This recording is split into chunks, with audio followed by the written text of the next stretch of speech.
예, 조직신학 6강 중에 챕터 6.4 정경화의 과정과 문제들에 관해서 이야기를 해볼까 합니다. 이 부분은 되게 중요한 부분이기 때문에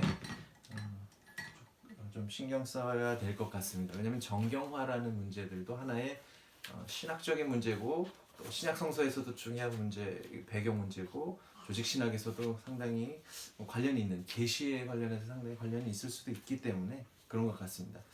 이 챕터 6.4.1에서 보면 그 그리스도인의 거룩한 책, 그러니까 첫째 성경이라는 것들도 이제 정경 안으로 이제 포함이 되고 그렇게 여겨지게 되는데요. 원시 그리스도교, 최초의 원시 그리스도교는 독자적인 정경을 만들지 않았다는 것이죠. 그래서 유대교가 정경으로 여기는 책들을 자신의 정경으로 여기게 되는데요. 이 사실은 특히 세 가지 관찰을 통해서 확인이 됩니다. 첫 번째로 그리스도교 초기 호교가 유스티누스에게는 구약 성경 제2 정경, 뭐 외경이라고 부르는 문서들의 인용을 전혀 찾아볼 수가 없다. 한꺼번에 그냥 쭉 봤기 때문에 구분하지 않았다는 얘기죠. 두 번째로 이제 사르디스의 밀레토가 2세기 말엽에 구약 성경의 책들 그것들의 숫자와 순서를 정확히 조사한 목록이 그 교회사가 있던 에우세비우의 저작에 들어있다고 쓰고 있습니다. 그래서 이 히브리어 정경과 정확히 일치하는데요. 물론 에가는 예레미야서에 있고요. 느헤미야서는 에즈라서에 포함되어 있습니다. 제2경전에 대한 고대 그리스도 최초의 주석은 암브로시오의 토빗기에 관해서입니다. 토빗기 정경화 문제인데요. 토빗기는 뭐 제2경전 혹은 뭐 외경이라고 해서 마소라 텍스트에는 들어있지 않죠. 고대 교회가 유다인들의 그 히브리어 정경을 보수했다는 사실은 그리스도교와 유대교가 기원 후 70년 사건으로 말미암아 단절 이후로 서로 할 말이 전혀 없었고 각기 제 갈 길로 갔다라고는 절대로 말할 수 없는 것을 알려주고 있습니다. 그 경전이 그 히브리어 경전도 계속 인용이 되기도 하고요. 그랬다는 것이죠. 400년경에 비로소 아마 기원전 400년경에 비로소 타낙 성경보다 기원 후 AD 400년경에 그 타낙 성경이라고 있는데 타낙이라는 게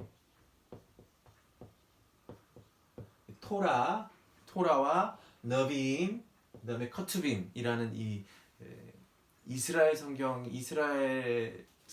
이제 고유하게 구분해 놓은 세 등분을 해 놓는 것이 있고 이 타낙 성경이 성경보다 광범위한 이 70인역 성경이 서방교회에 의해서 거룩한 책으로 인정이 됩니다.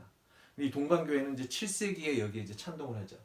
그러니까 그 동방교회 같은 경우는 더 사실은 서방교회보다 조금 더 넓은 의미로 그 70인역을 이제 받아들였는데 사실 그걸 구분을 하지 않았던 것이죠.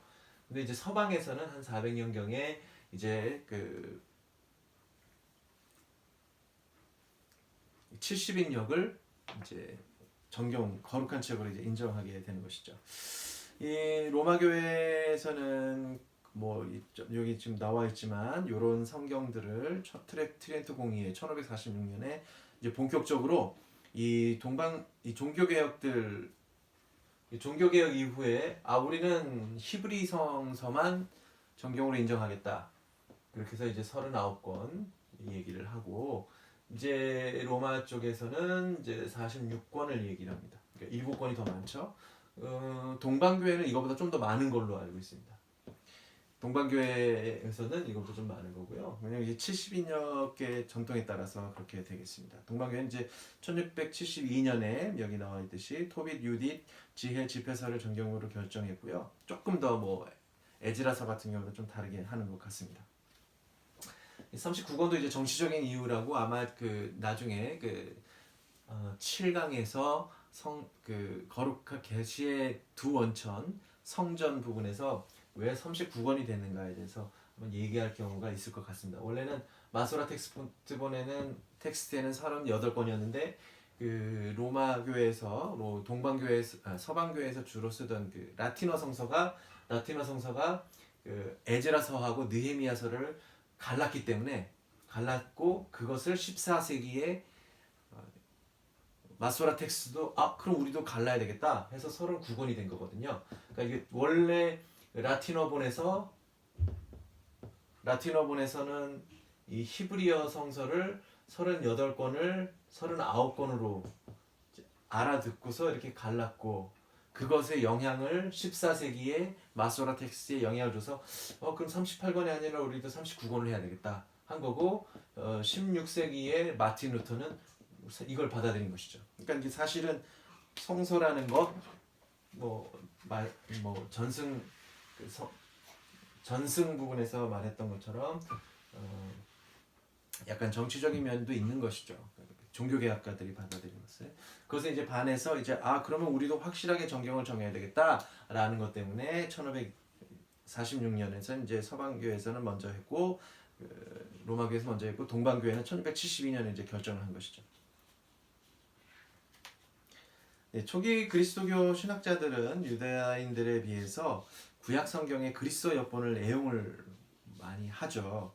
그게 왜 그랬을까요? 왜 그 히브리어 본 역본보다 이 70인역이라는 셉타진타라는 이 70인역을 이렇게도 씁니다.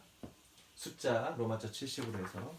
왜 그렇게 했냐면 그 당시에 그리스어가 보편적으로 사용했던 세계 공용어였기 때문에 그럴 수밖에 없었죠.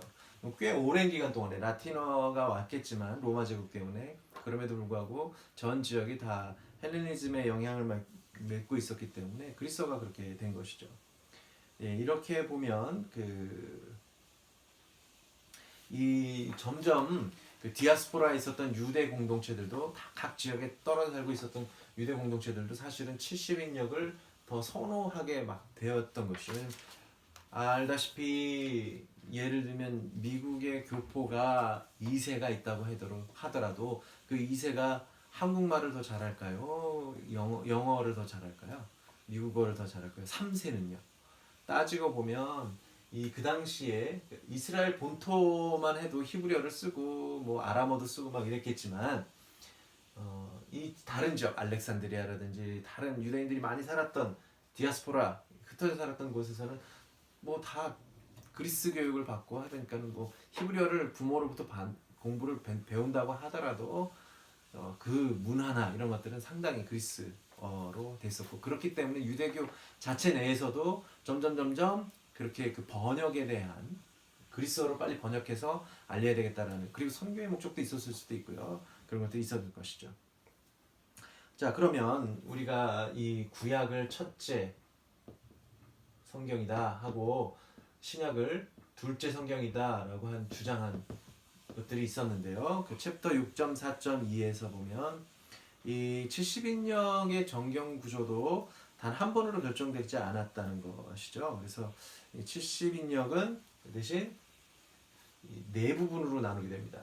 이 히브리어 성서는 이렇게 세 부분, 토라, 그러니까 율법서, 예언서, 성문서로 이렇게 나누겠지만, 이 70인역의 역본에 의해서는 어떻게 구분을 하게 되냐면, 율법서는 그대로 갑니다. 예. 토라, 그러니까 모세 오경이겠죠. 오경, 그리고 역사서, 그리고 시편, 성문서 계열입니다. 지혜문학도 되겠죠. 지혜문학. 그 다음에 마지막에 예언서. 그렇게 구분을 해놓습니다. 이 70인역은.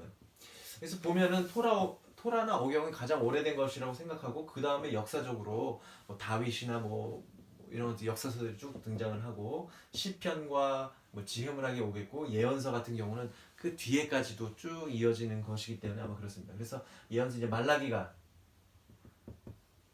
맨 마지막에 오겠죠. 그리고 맨 처음은 이제 창세기가 오겠죠. 그렇게 구분을 합니다. 이 70인역의 구분을 그러면 루터는 어떻게 하느냐? 루터도 이걸 따릅니다. 그래서 그 뒤로 서방교회는 서방교회나 동방교회나 이 구분을 네 부분으로 구분하겠습니다. 그렇지만 히브리 성서는 여전히 아직도 이렇게 타낙이라는 이름으로 이제 구분을 하고 있습니다.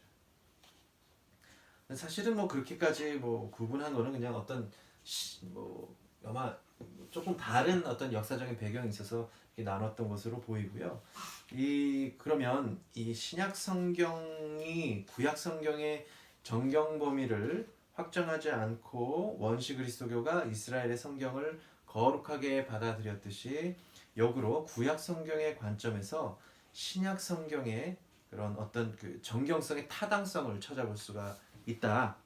왜 그러면은 그러니까 보통은 이제 신약 성경의 입장에서 둘째 성경의 입장에서 첫째 성경을 이제 바라보는 것이죠. 이렇게 해서 이 부분 이렇게 나눠진다. 다 예수 그리스도와의 관계 안에서도 막 보기도 하고 그래서 여기는 정경으로 들어가고 뭐 이렇게 해도 봤지만 반대로 이 첫째 성경에서 둘째 성경을 요런 것들이 이래서 이 둘째 성경이 정경으로 인정될 수 있구나라는 것을 어디서 그럼 보게 되느냐 그 내용들이 이제 그런 뭐 뒤에 이제 그 6.4.2에서 이제 나오는데요. 그럼 뭐냐?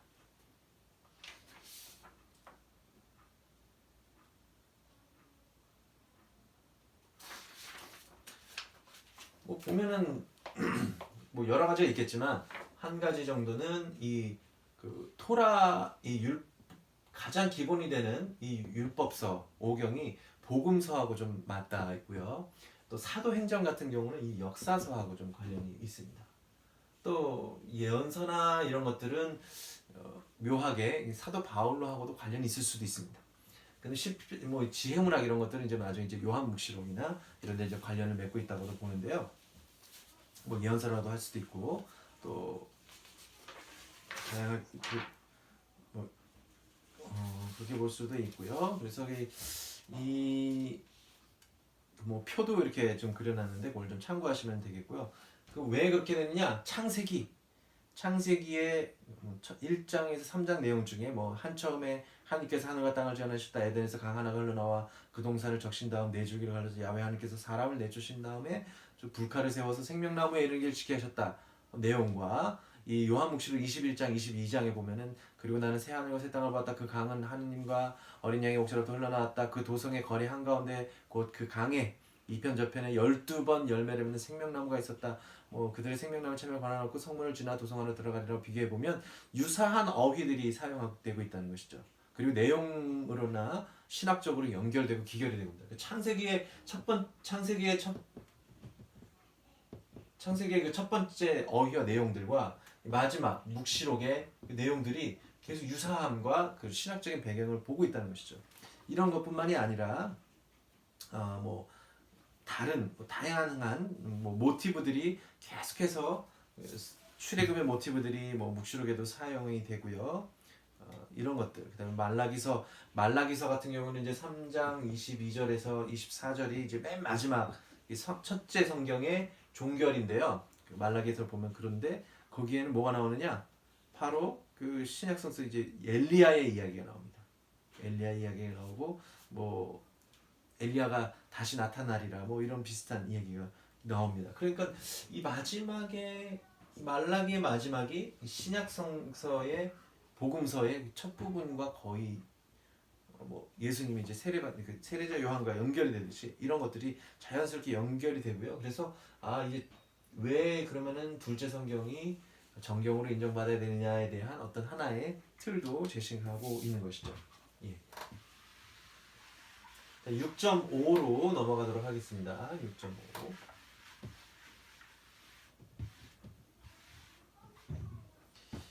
6.5. 신약 성경의 이제 형성에 대해서 다시 한번 이제 정경화, 이제 구약의 정경화뿐만이 아니라 이제 신약의 정경화에 관한 이야기를 좀 해보려고 합니다. 네, 그 6.5.1은 그냥 보편적으로 그 당시에 역사적으로 어떤 문화권인가에 대한 것들도 한번 생각해 볼 수가 있습니다. 근데 우리 첫 번째로 왜 그러면은 첫 번째로 이제 구약 첫째 성경, 구약 성경이 생성되던 시기가 언젠가 보통 얘기하면 이제 그 전부터 있었겠지만 바빌론 유배 전후겠죠.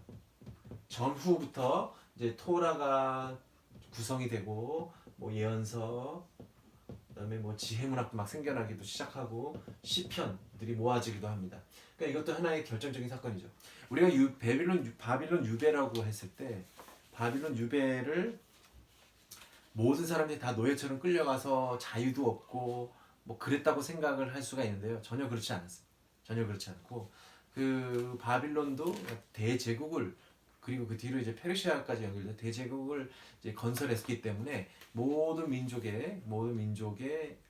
어떤 모든 민족과 뭐 백성들을 이렇게 아우르는 이제 정책들을 필 수밖에 없었어요. 그러니까 대표적으로 다니엘 같은 사람, 느헤미야 같은 사람들 이런 사람들은 다 거기에서 관리 역할을 했던 사람입니다. 바빌론의 왕을 모시던 사람들. 그 느헤미야 같은 경우는 그렇죠. 그러니까 가장 지척에서 왕도 모실 수 있을 정도로 엄청난 지위가 있었다는 겁니다. 그러니까 그 당시 그리고 자유도 있었고요. 다만 뭐가 그럼 없었느냐? 그 뭐 반란을 일으키거나 뭐 이런 것들은 할 수가 없었던 것 빼고는 자유롭게 살았던 것이에요. 그러니까 우리가 생각하기에는 뭐 이집트에서 노예 생활하고 뭐 이런 것들이랑 조금 다르게 생각할 수가 있는 것이죠. 이 시기는요. 그렇기 때문에 성서를 이 전후에서 쓸 수가 있었던 것이죠.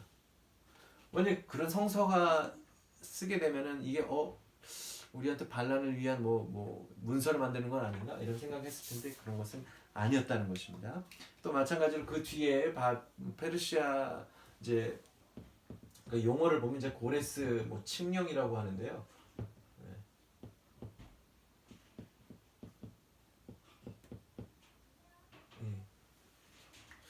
이 용어가 이제 요새는 고레스라는 용어 말고 원어는 좀 이제 나중에 다시 나와야 되겠는데 고레스 칙령이라고 하는데 이제 지금 요새는 좀 다른 말로 쓰고 있습니다. 나중에 생각이 나면 다시 알려드리겠습니다.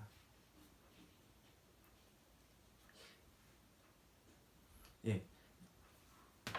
그 다음에 이제 페르시아가 왔고 그 뒤에는 이제 알렉산더 대왕 이후로 이제 모든 점령이 된 곳에 이제 헬레니즘 문화가 이제 펼쳐지게 되죠. 그래서 거기서 이제 그래서 원래 이제 고전 그리스어 아리스토텔레스 뭐 이때까지 그렇게 되겠죠. 이제 뭐 히라버라고도 하고요. 히라버. 근데 이제 헬레니즘이 있는 뒤로부터 이때부터 이제 헬레니즘의 영향을 받았기 때문에 여기서부터 아마 헬라어라는 말이 나왔을 것 같습니다. 헬라어라는 말이 여기서 나온 것 같습니다. 이건 히라버라는 말은 이제 계속 전에부터 쓰던 말이고요. 뭐 통틀어서 이제 뭐 그리스어로 할 수 있습니다. 이제 대중 그리스어가 그럼 뭐냐? 그것이 이제 코이네입니다.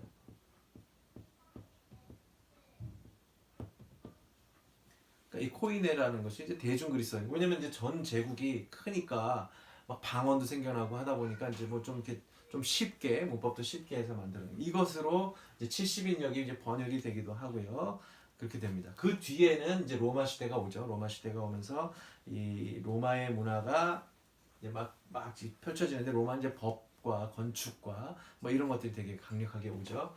그런데 언어만큼은 그 당시만 해도 헬레니즘 문화가 강했기 때문에 그리스어를 썼습니다. 그래서 신약 성서도 다 그리스어로. 그럼 그리스어도 코이네.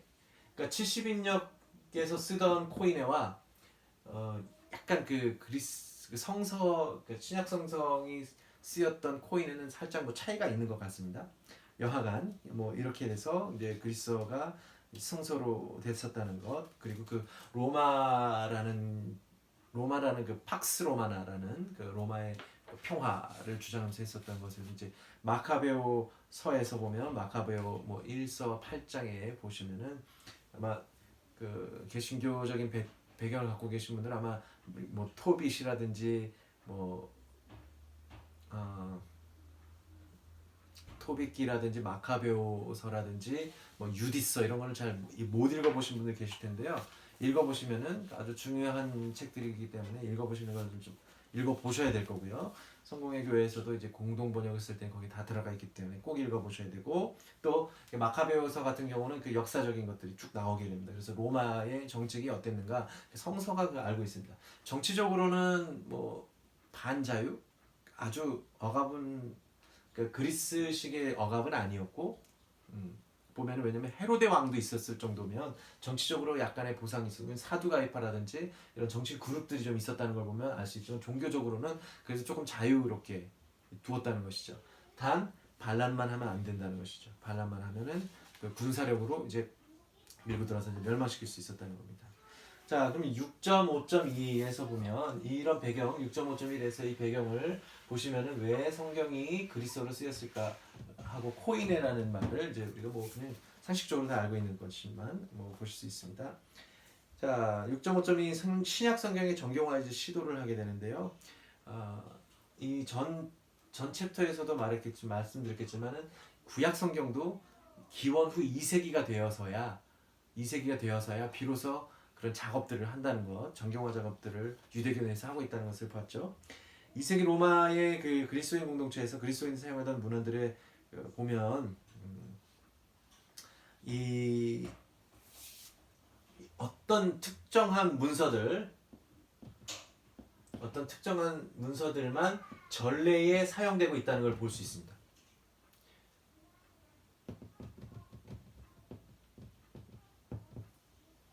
전례에 사용되어 있다는 것을 볼 수 있습니다.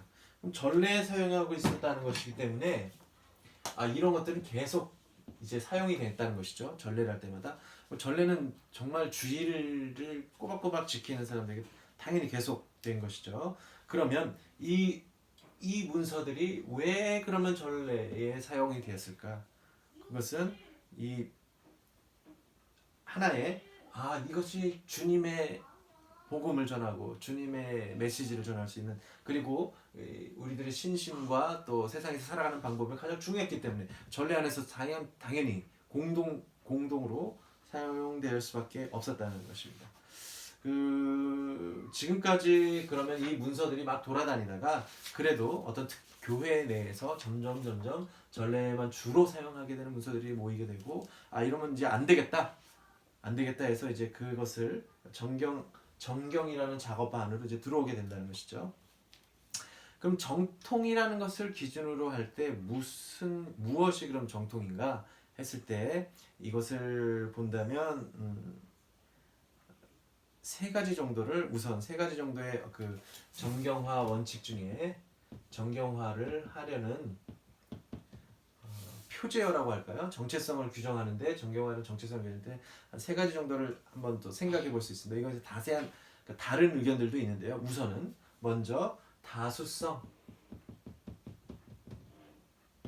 그리고 대화 가능성 또 유대교적 바탕이 전승되는가 요것을 보세요. 이게 첫 번째, 두 번째, 세 번째입니다. 왜 그랬냐? 그 6.5.2에서 그 챕터 6.5.2에서 우리가 보면은 마르키온 이곳에는 이제 설명입니다. 이제 마르키온이 의도치 않게 이렇게 정경화 작업을 시작했다고 전 챕터에서 말했는데요. 마르키온은 한 가지 복음서, 루카 복음서만 얘기했고 타티아누스라는 사람이 복음서를 이 네 개가 있으니까 네 개를 갖다가 다 모아서 모순되는 건 제거하고 공통 내용들 남기고 이렇게 해서 없는 거 보충해서 이렇게 해서 하나의 복음으로 만들었거든요. 이게 이제 디아테사론이라고 그 각주 160에 보면은 아마 이런 그 타티아누스의 얘기가 있습니다. 이것에 대해서 그리스도교 정경은 네 복음서로 맞섰다는 겁니다. 그러니까 단일성이 아니라 다수성을 옹호했다는 것이죠. 이런 배타성들이 있었다는 거예요. 그리고 임의적으로 그걸 갖다가 없애서 하나로 만든다는 것 자체가에 대해서는 이건 아니다. 그런 것은 아니라 다수성의 원칙을 이제 표명하고 있는 것이죠. 두 번째로 이제 그리스도교 정경에서는 마르키온에서처럼 그 바울로 서간들을 읽을 수 있을 뿐 아니라 그 밖에 유다인 사도들인 야고보, 베드로, 요한, 유다의 사건들도 함께 읽을 수 있다는 겁니다. 그러니까 이게 다수성을 계속 주장하는 것이고요. 근데 대화 원칙으로 보면요, 이 가톨릭 서간들이라는 것이 이제 사목 서간이라고도 얘기할 수 있고 그런데요. 바울로가 예루살렘에서 만난 이 대화한 상대자들의 순서를 보면은 야고보, 베드로, 요한. 그래서 이제 이런 사도들의 이야기들을 혹은 보편적인 보편적인 내용을 갖고 있는 것들이 이제 가톨릭 서간 혹은 사목 서간이라고 얘기하는데요. 정확히 따라서 이제 배열되어 있다는 사실이 뚜렷이 이제 드러나고 있습니다. 그러니까 그 마르키온이 치워버리고 했던 그 유대교적 그리스도교의 논쟁을 정경의 책들은 영구히 이제 기록해 놓았던 것이죠. 그래서 다양한 방법으로 신학적 토론과 상호 존중을 위한 노력이 있었던 것이에요. 그 바울로가 이제 갈라디아서 2장 1절에서 10절에서 보고하는 바로는 그 대화의 환경이 정경의 책들 안에 이를테면 붙박이로 내장되어 있다는 것입니다. 계속해서 그 대화를 위한 그 사도행전에 너무 나와 있긴 하겠지만 계속 대화를 하고 한 가지만이 아니라 다른 대화 상제자들의 이제 순서들을 쭈쭈쭈쭈 나와 있는 것대로 보면 대화 원칙을 고수했다. 그리고 그리스도교 정경 네 번째, 그리스도교 정경에서는 유대교의 문서들이 자명한 바탄 정승으로 곳건히 남아 있다는 것이죠. 그래서 신약 성경 문서들의 그 배열이 구약 성경 문서들의 배열이 아주 정확히 맞춰져 있음을 이제 고려해 보면은 신약 성경 정경도 이 바탕 전승이 원칙들의 배열에 어떤 설계도였다. 아까 말했던 그 탄학과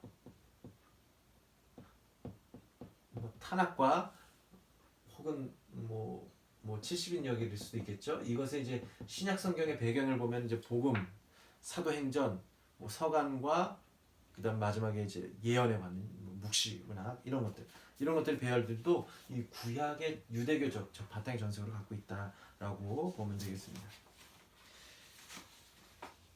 여기 6.5.3 보면 6.5.3에서 보면은 이제 그러면 이제 그리스도교 내에서의 다시 한번 더 정확하게 그러면 정경이 언제 이루어졌느냐? 정경적인 완결을 4세기라고 이제 얘기를 합니다. 시작은 사실 어떤 사람은 2세기라고도 하고 하지만 대충 지금 많은 사람들이 이제 4세기일 것이다 라고 하는데요. 2세기부터 최초의 정경의 편성에 대한 것들이 막 나오긴 하죠. 그런 마르키온이 특별히 그런 요 시기 바로 뒤에 막 사람들이었기 때문에 점점 이때부터 시작을 했다라는 것으로 보는데요. 그 연구자들은 최종 완결을 아무래도 주교들의 권위 있는 이제 결정에 이제 돌이키는 것이죠.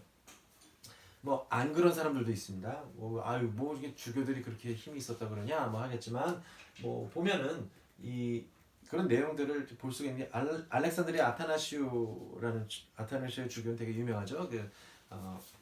아리우스주의와를 싸웠던 정말 목숨 걸고 싸웠던 주교 같은 경우는 아타나시우스 같은 경우는 이제 367년에 자신의 부활절 서관에서 구원의 원천들로 이야기되던 책들을 이제 엄숙히 규정을 합니다. 그러니까 그런 것들이 이제 정경화, 이제 신약 성경의 내용이겠죠. 또 그 와중에 보면은 이 콘스탄티누스 제국의 이제 제국 교회가 이 분명한 확정을 이거는 좀 전례에서 사용하니까 이것만큼 이제는 확실히 좀 정하면 안 되겠느냐라고 해서 그 콘스탄티누스 황제가 이제 카이사리아의 에우세비오 주교를 통해 정경 견본을 50부나 주문한 것이 뚜렷하게 이제 드러나고 있죠. 역사적인 사실. 그러니까 여러 주교들에게 이제 구분을 좀 달라라는 것들이 좀 있었고요. 예. 여기 반론은 이제 정경이 그냥 주교들의 권위 있는 결정이 아니라 특정한 책들의 점진적 확고 수용에 의해서 성립된 것이 아니고 그냥 책으로서 제시 보급되었다. 그냥 책으로서 하겠지만은 물론 그런 반론도 있겠지만 대체로 보면은 다들 보면 주교를 통해서 그것이 확실히 정해져서 지침으로 내려올 수 있고요. 이 전례를 그 당시에 주관하던 사람은 누구였는가? 주교들이 주관을 많이 했죠. 당연히 주교가 주관을 했었기 때문에 그런 이 문서들을 사용할 때 있어도 얼마나 순중하게 골랐을까라는 것을 볼 수가 있습니다. 또 2세기에 있었던 무라토리 단편이라는 것에 이제 신약 성경 책 모음집이 있다라는 것을 반영하고 있는데요. 이것은 이제 4세기에 이루어졌다는 것에 좀 배치가 됩니다. 근데 그렇게 보면은 이제 그리스도교는 2세기 때부터 꾸준히 이제 정경화 작업을 해왔다고 볼 수는 있는 것이죠. 철학자 케수스 논박이라는 책을 유스티누스가 썼겠죠. 근데 이 케수스마저도 네 복음서를 하고 있었고요. 예수 사건이 다른 버전들로 이야기되고 있는 그 정경상의 어떤 실상도 케수스에게 봐라 너희들이 복음이라고 했는데 여긴 이거 다르고 이쪽 복음 왜 이렇게 똑같은 사람들 왜 이게 다르냐 있었고요. 또 켈수가 이제 바울로 서간에 뭐 이런 얘기를 갈라디아서 6장 14절에 인용한다고 합니다. 그러니까는 외부인들이 그리스도교 문헌을 원칙적으로 접근할 수 있었다. 그래서 이 움직임에 대한 일종의 자화상적 성격을 띠고 있다라고 하는데요.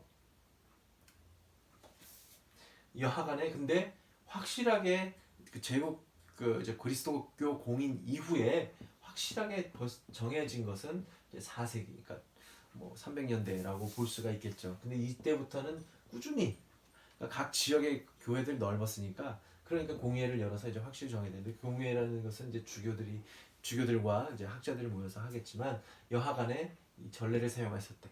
문서를 사용했었대. 그 중에 이제 문서를 사용할 수밖에 없었다는 것 알 수 있습니다. 이 정경성의 기준이 다시금 이제 전면에 이제 부각이 됩니다. 그래서 대체로 사도가 저술했다는 어떤 사실, 사도성.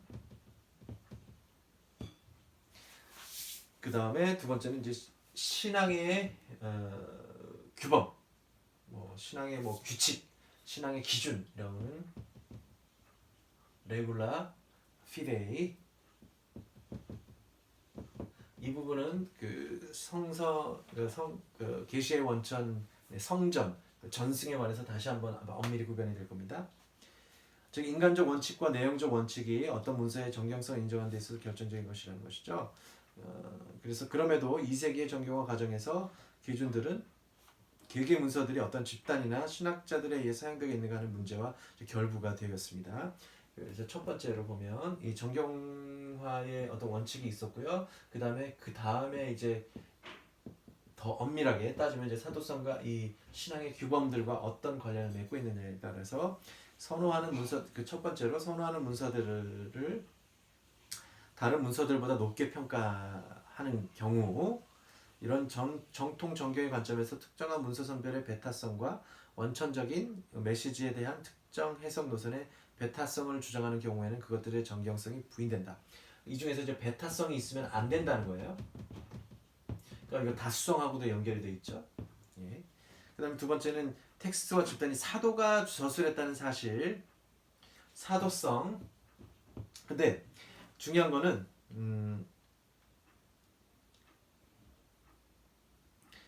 그 사도가 저술했다는 사실, 요 부분에서 사도가 저술했다는 사실을 많이 무조건 정경으로